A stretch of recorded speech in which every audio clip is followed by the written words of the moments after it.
और अब बड़ी खबर, यूपी में होने वाले उपचुनाव से जुड़ी हुई उपचुनाव को लेकर मंथन का दौर शुरू हो गया। दिल्ली में जेपी नड्डा के घर पर अहम बैठक हुई देर रात और अमित शाह के साथ साथ योगी आदित्यनाथ, बीजेपी के प्रदेश अध्यक्ष भूपेंद्र चौधरी के अलावा दोनों डिप्टी सीएम इस बैठक में मौजूद थे। और कभी भी लिस्ट आ सकती है। कहा जा रहा है कि खुद अकेले 10 में से 8 सीटों पर बीजेपी चुनाव लड़ सकती है। इनमें से एक आरएलडी को तो एक निषाद पार्टी को बीजेपी सीट दे सकती है जहां से वो चुनाव लड़ सकते हैं। दोनों पार्टी को सीट देने पर केंद्रीय नेतृत्व फैसला करेगा।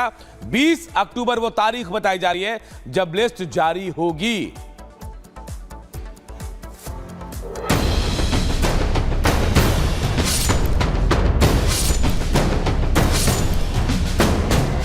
उत्तर प्रदेश में होने वाले उपचुनाव को लेकर राज्य में सियासी तापमान बढ़ा हुआ है। हर पार्टी में सरगर्मी है। सपा जहां लोकसभा चुनाव के नतीजे से गदगद है, तो वहीं बीजेपी के लिए ये उपचुनाव नाक का सवाल बन गया है। 10 विधानसभा सीटों पर होने वाले उपचुनाव को लेकर हालांकि अभी तक चुनाव आयोग ने उपचुनाव की तारीखों का ऐलान नहीं किया है, लेकिन सभी दल अपनी अपनी जोर आजमाइश कर रहे हैं। यूपी में होने वाले उपचुनाव को लेकर भारतीय जनता पार्टी और समाजवादी पार्टी आमने सामने नजर आ रही है। दोनों पार्टियों में बैठकों का दौर जारी है। इस बीच उपचुनाव को लेकर रविवार को दिल्ली में बीजेपी अध्यक्ष जेपी नड्डा के आवास पर हाई लेवल मीटिंग हुई, जिसमें जेपी नड्डा के अलावा गृह मंत्री अमित शाह, यूपी बीजेपी अध्यक्ष भूपेंद्र चौधरी, मुख्यमंत्री योगी आदित्यनाथ, दोनों डिप्टी सीएम केशव मौर्य और ब्रजेश पाठक मौजूद थे। सूत्रों के मुताबिक बीजेपी 10 में से 8 सीटों पर खुद चुनाव लड़ेगी। एक सीट बीजेपी अपने सहयोगी दल आरएलडी और निषाद पार्टी को दे सकती है। माना जा रहा है कि पश्चिमी यूपी के मीरापुर सीट से आरएलडी और भदोही के मंझावा सीट निषाद पार्टी के कोटे में दी जा सकती है। बताया जा रहा है कि निषाद पार्टी कटेरी सीट भी मांग रही है, लेकिन बीजेपी सिर्फ एक सीट पर तैयार है। सूत्रों का दावा है कि बीजेपी 20 अक्टूबर तक यूपी उपचुनाव की लिस्ट जारी कर सकती है। दिल्ली में बीजेपी के राष्ट्रीय अध्यक्ष जेपी नड्डा के आवास पर एक बड़ी बैठक हुई, जहां प्रत्याशियों के नामों पर मंथन हुआ है। अब ये देखना होगा कि बीजेपी प्रत्याशियों के नामों का ऐलान कब करती है। हम यूपी की बात करें, क्योंकि लोकसभा चुनाव में बीजेपी को कई सीटों पर हार का सामना करना पड़ा था और उस स्थिति को बेहतर करने के लिए प्रत्याशियों के नामों पर गहरा विचार किया गया है। और इस बार देखा गया कि उपचुनाव से पहले यूपी का कोई भी बड़ा नेता बयानबाजी से भी बचता रहा है। अगर हम मौजूदा स्थिति की बात करें, इन यूपी की 10 सीटों में 5 समाजवादी पार्टी के पाले में है, तो वहीं 1 आरएलडी और 1 निषाद पार्टी के पाले में है। आज निषाद पार्टी और आरएलडी के नेताओं से बीजेपी का वरिष्ठ नेता मुलाकात कर सीटों पर सहमति बनाएंगे और फिर इसके बाद लिस्ट जारी की जाएगी। Bureau report, Republic Bharat.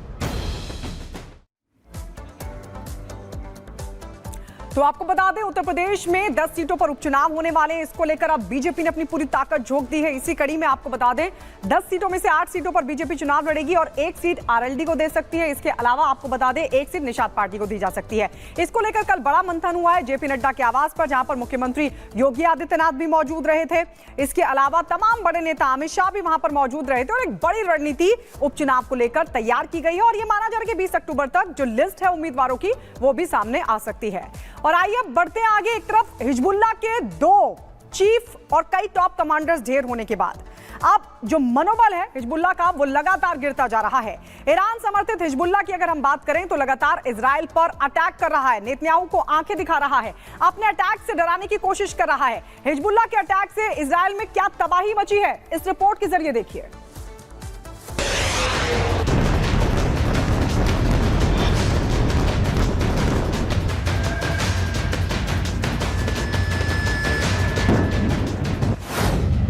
Hezbollah का हमला, इजराइल दहला। हमला जोरदार, चौतरफा प्रहार। हिज्ब का जलजला, टूटेगा इजराइल का भेद किला। एक तरफ इजराइल जमीन और आसमान से हिजबुल्लाह के गढ़ को साध रहा है, हिजबुल्लाह के ठिकानों को तबाह कर रहा है, आसमान से बम वर्षा कर आतंकियों को सजा दे रहा है, तो ग्राउंड ऑपरेशन में टनल का भंडा फोड़कर हिजबुल्लाह की वो कमर भी तोड़ रहा है। जहां एक तरफ इजराइल हिजबुल्लाह के सर्वनाश की कसम खा चुका है, तो वहीं हिजबुल्लाह भी अपने चीफ और कई कमांडर के मारे जाने के बाद भी नेतन्याहू के देश को लगातार दहला रहा है। जी हां, हर जगह हिजबुल्लाह के आतंकी इजराइल को जख्म दे रहे हैं। उत्तर इजराइल को निशाना बनाकर हिजबुल्लाह ने हमला किया। हिजबुल्लाह ने इजराइल के हाइफा शहर को निशाना बनाया। इजरायली बेस कैंप और प्रशिक्षण शिविर पर ड्रोन से बम वर्षा की, जिसके बाद पूरा शहर सायरन की आवाज और रेस्क्यू के लिए आए हेलीकॉप्टर की आवाज से गूंज उठा। हिजबुल्लाह ने यह हमला तब किया जब बेस कैंप में इजरायली सैनिक खाना खा रहे थे, लेकिन एक अटैक और पूरा शिविर लाल रंग से रंग गया। किसी का सड़क पर ही इलाज शुरू हो गया, तो किसी को स्ट्रेचर पर लादकर अस्पताल पहुंचाया गया। हिजबुल्लाह के भीषण अटैक से नेतन्याहू के देश में हड़कंप मच गया। लोग इधर उधर भागते नजर आए, तो वहीं हिजब ने स्टेटमेंट जारी कर कहा, इस्लामिक प्रतिरोध मौजूद रहेगा और अपनी रक्षा के लिए हम तैयार रहेंगे। हम अपना कर्तव्य निभाने में संकोच नहीं करेंगे। हिजबुल्लाह के ड्रोन अटैक में कई लोगों की मौत हो गई, 80 से ज्यादा लोग घायल हो गए, जिनमें से कई की हालत गंभीर है। वहीं इजरायली मीडिया का दावा है कि लेबनान की ओर से 2 ड्रोन लॉन्च किए गए, जिनमें से एक ड्रोन को रोक दिया गया, लेकिन जो दूसरा ड्रोन आया उसने नेतन्याहू के देश में कोहराम मचा दिया। ये लगातार दूसरा दिन है जब इजराइल में ड्रोन से हमला हुआ। उधर इजराइल ने भी हिजबुल्लाह का साथ दे रहे ईरान को सबक सिखाने का ब्लूप्रिंट तैयार कर लिया है, जिस पर अमेरिका ने भी मुहर लगा दी है। पेंटागन ने कहा कि ईरान के पिछले हमले को देखते हुए अब इजराइल ने हार्ड प्रणाली और अमेरिकी सैन्य कर्मियों के दल को इजराइल में तैनात किया जाएगा। तनाव के बीच ईरानी राष्ट्रपति मसूद पजेकशियन ने फ्रांस के राष्ट्रपति इमैनुअल मैक्रों से फोन पर बातचीत की। लेबनान और गाजा पर हुए हमले को रोके जाने के साथ साथ हिजबुल्लाह और इजराइल के बीच युद्ध विराम की बातों पर चर्चा की गई। इधर लेबनान के कार्यवाहक प्रधानमंत्री नजीब मिकाती जॉर्डन यात्रा पर हैं। माना जा रहा है कि वो भी युद्ध विराम पर बात कर सकते हैं। Bureau report, Republic Bharat.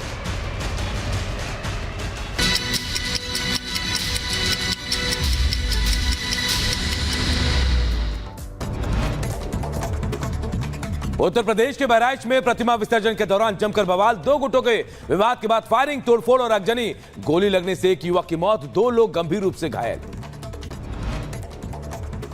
मूर्ति विसर्जन में शामिल राम गोपाल मिश्रा को उपद्रवियों ने मारी गोली। इलाज के दौरान हुई मौत। गुस्साए परिजनों ने मेडिकल कॉलेज के बाहर शव रखकर किया जमकर हंगामा। बहराइच में माहौल बिगाड़ने वालों पर सीएम योगी सख्त। अब तक 25 लोगों के गिरफ्तार है। मुख्य आरोपी अभी भी पुलिस की पकड़ से दूर। बहराइच उपद्रव मामले में हुआ बड़ा एक्शन। बहराइच एसएसपी ने एसएचओ को किया सस्पेंड। थाना अध्यक्ष और चौकी इंचार्ज भी हुए सस्पेंड।